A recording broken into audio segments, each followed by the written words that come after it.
Bureau Chief. And Alex, we do appreciate you taking the time to speak with us today. Stephanie, thanks for having me. And I do want to start with this.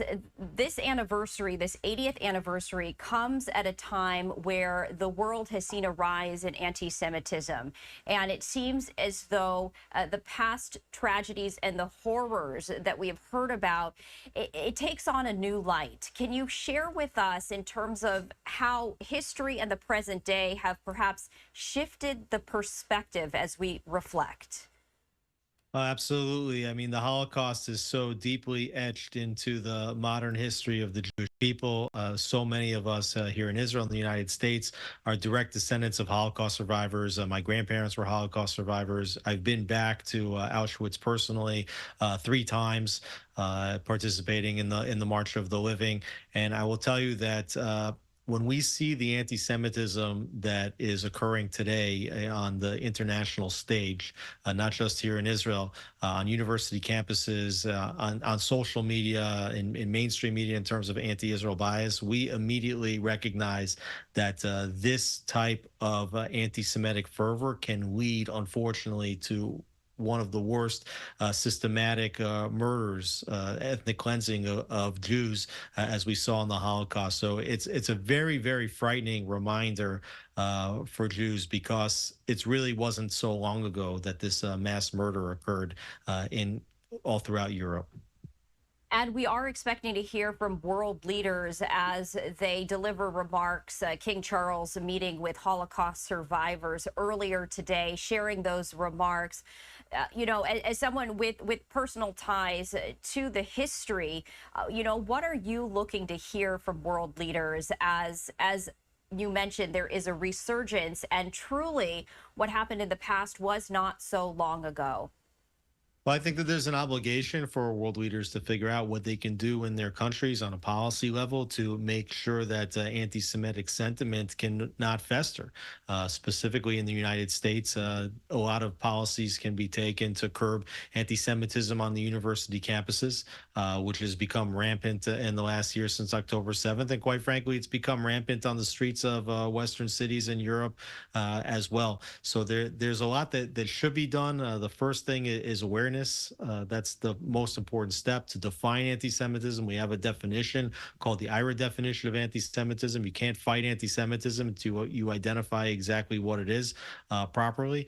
So you know, there's a lot to be done, and I hope that world leaders do recognize that there is a slippery slope, and that we're already more than one step of the way down that slippery slope to something awful that can happen if we don't nip it in the bud now. History shows us that without taking the right actions, unfortunately, it can repeat itself.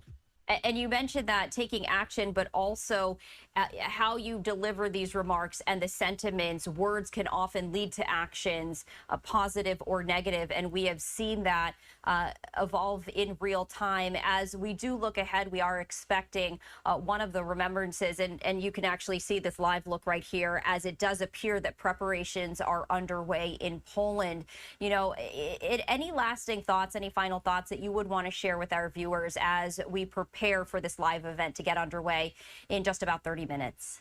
Yeah, we're about 80 years after the liberation of Auschwitz. I mean, that's what we're celebrating, commemorating here today. And this ceremony is going to be attended by about 50 Holocaust survivors. You know, I've interviewed survivors of Auschwitz at Auschwitz, and you can only imagine what was going on in their minds as they're telling me the stories. But the firsthand accounts are dwindling, because the number of Holocaust survivors that are alive today is really coming to the end. I mean, most Holocaust survivors, if they're alive, they're in their mid 80s, their early 90s. You know, the next 5 years from now, when they commemorate the 85th anniversary of the liberation of Auschwitz, you know, who knows how many Holocaust survivors will be left. And unfortunately, when you don't have firsthand accounts, that's when you can start to get even more denial of the Holocaust, or and more practically, denial that the anti-Semitism that we're seeing now can lead to such awful accounts like we saw just 80 years ago in Europe. And as you were mentioning, it is so important to remember, and this was not so long ago. There are many generations that were not born in that era. That is why it's so important, as you were mentioning, to hear firsthand from the survivors who can share their personal experiences. This is not just something that you read in a history book. These are living people that can share what truly unfolded, and that is so important to remember. Alex, we do appreciate you taking the time to join us here on Live Now from Fox. Stephanie, thanks for having me. And as